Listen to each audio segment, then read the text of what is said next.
It is time for a chat with Pat. Yes, and today we have with us Michael New. He's been on the show before. He's an assistant professor of practice at the Bush School of Business at the Catholic University of America and a senior associate scholar at the Charlotte Lozier Institute. So, Michael, welcome today. How you doing? Doing great. Thanks for having me.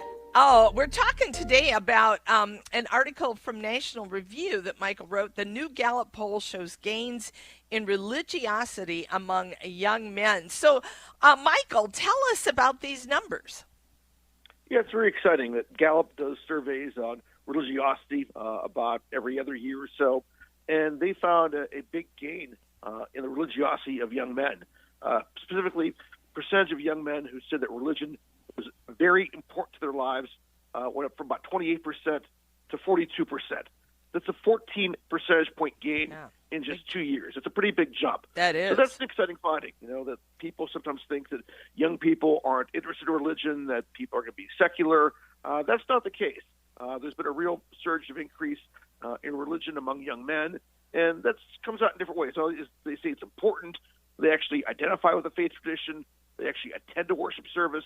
So these are all good trends. Yeah. So how does it compare to young women? Well, it's interesting that among some young women, you do see a gain. They did find that that young women who identify as Republican are more likely to attend church. That's like an 8 percentage point gain. So liberal women don't seem to be that interested in religion these days, but conservative young women do. So there's a bit of a split there, but amongst men of a variety of kind of ideological backgrounds, you saw a big gain. Okay. So it certainly seems, like we were on this path toward a more secular society. So these numbers are very encouraging. But what do you think is the cause for this change? I think there's a variety of things. I think, first of all, among young men, church is kind of one of the few places they're actually encouraged to seek out and take on leadership roles. I think it's one of the few places that they don't have to frankly put up with a lot of, woke ideology. Mm-hmm. I think you also have to remember this generation of young people, they really had their high school and college careers disrupted by the pandemic. I think they crave authenticity. They crave community. They can find that in church. And I think that, the Catholic Church particularly has done some smart things. We now have Knights of Columbus chapters on many campuses. That gets a lot of young men plugged in. There's a bigger investment in young adult ministry in many dioceses.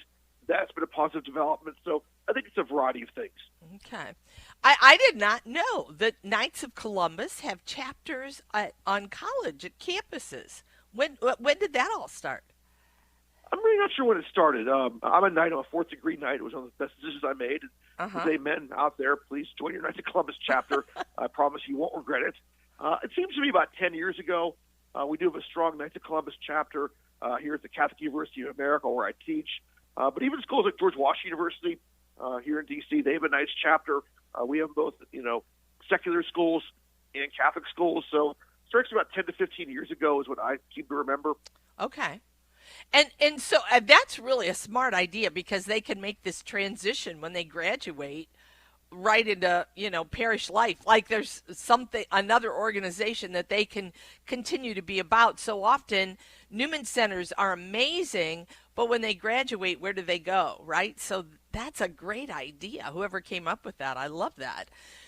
So tell me about the idea of the ideology that seems to be at work here. Do you think that young people are looking around saying, all this stuff that we've been fed over the years is not making us a better people or a better society, and so they're looking for something else? Or is there something else at play that I'm not familiar with? No, I think that they're looking at a lot of the ideology they've been fed and just want something else. I think they realize they've been kind of, in many cases, served a bill of goods by their high school or their college. I think, again, they crave authenticity. They crave truth. I think they realize that there's a difference between, being happy and having fun, and things that are pleasurable don't necessarily make one happy in the long term. And I think they find that, real sense of identity, real happiness, real belonging comes with the church. And I think that's what you see with this increase in young people, especially young men, getting involved with faith. Yeah.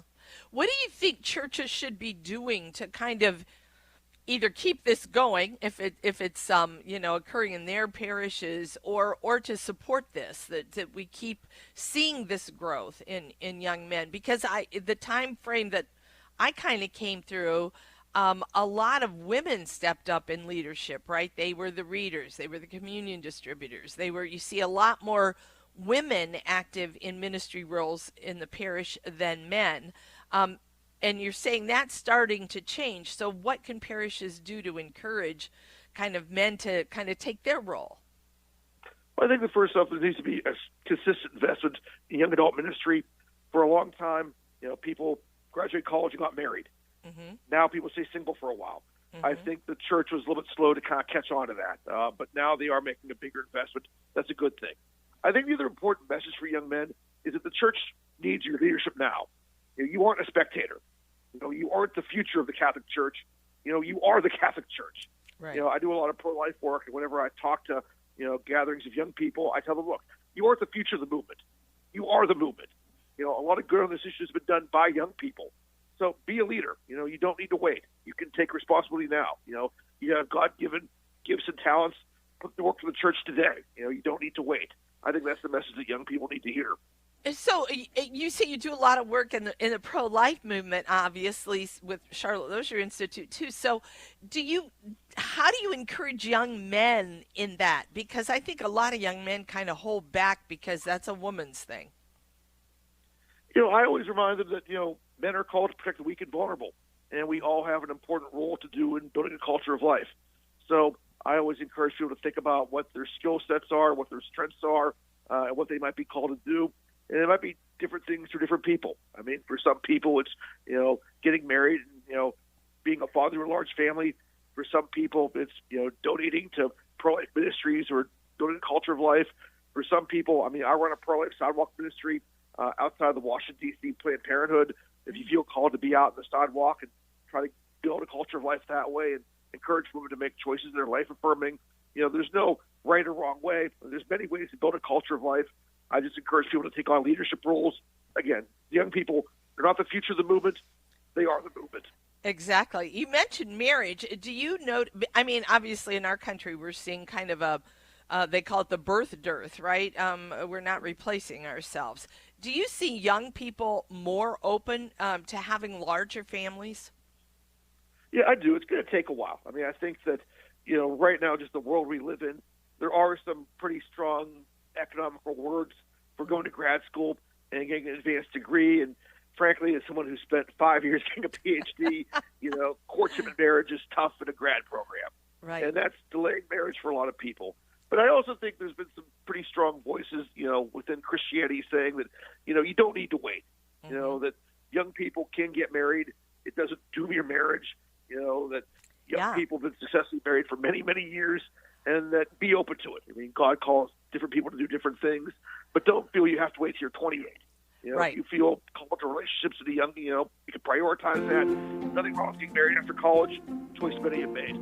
Yeah, I see that too. I always think back, like to my parents' generation, they didn't have anything when they got married, and they had a successful marriage. So I think to think you've got to have all your ducks in a row and economically perfect, that doesn't always work either. So thank you, Michael. What a great story. I really appreciate it. Have a good week ahead. You too. Take care. Bye-bye.